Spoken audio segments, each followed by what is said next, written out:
Jestli se chystáte rekonstruovat svůj starý nebo starší rodinný dům a chcete začít opravdu od podlahy, a teď fakt myslím podlahu, tak vás čeká pár různých úskalí. My vám dneska ukážeme, jak se s nimi velmi jednoduše a moderně poradit.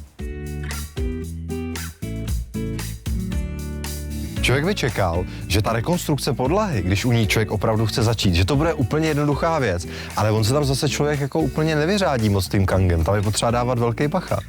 Tak způsoby rekonstrukce podlah jsou v podstatě dva, a to je buď tedy suchou plovoucí podlahou, anebo potom betonovou směsí, ať už teda běžným betonem, nebo speciálními betony, lehkými betony s příměsemi různých jiných materiálů, než je přírodní kamenivo.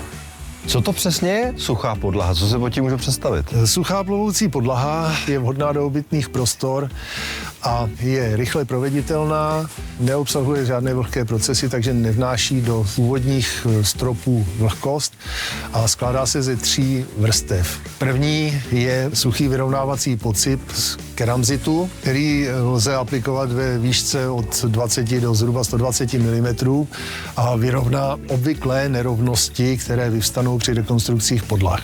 Na tuto vrstvu je nutné položit celoplošně podlahové desky, ať už jsou to sádrovláknité, sádrokartonové, dřevotřískové nebo podobné, prostě všechny typy podlahových desek, které jsou určeny pro plošný tlak.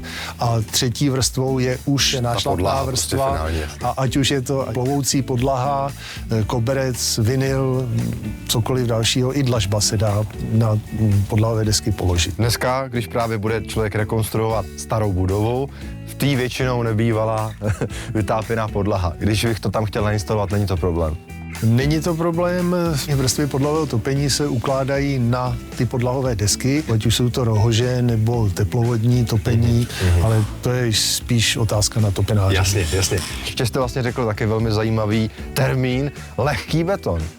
To zní taky hodně moderně. Lehký beton je v podstatě materiál, kde oproti normálnímu betonu je část přírodního kameniva nahrazena jinými plnivy, v tomto případě keramzitem.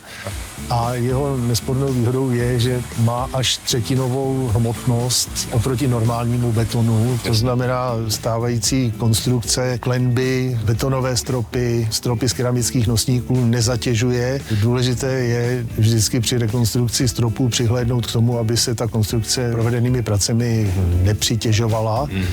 Takže lehký beton lze dodat v několika variantách, v několika objemových hmotnostech a pevnostech a hodí se zejména do prostor, kde je zvýšená vlhkost. To znamená do koupelen, prádelen, možná i kuchyní, záleží na konkrétním stavu toho objektu, který chcete rekonstruovat, ale je to alternativa k suchým plovoucím podlahám. Pouze se nedoporučuje je používat na staticky netuhé podklady, to znamená na vrstvy polystyrenu, kročejové izolace nebo na dřevěné stropy, protože díky nižšímu modulu pružnosti by mohlo docházet k praskání. Vždy se doporučuje ale použití lehkých betonů do konstrukcí podlah v patře, konzultace s projektantem, stavařem nebo statikem. Tak děkujeme za detailní informace.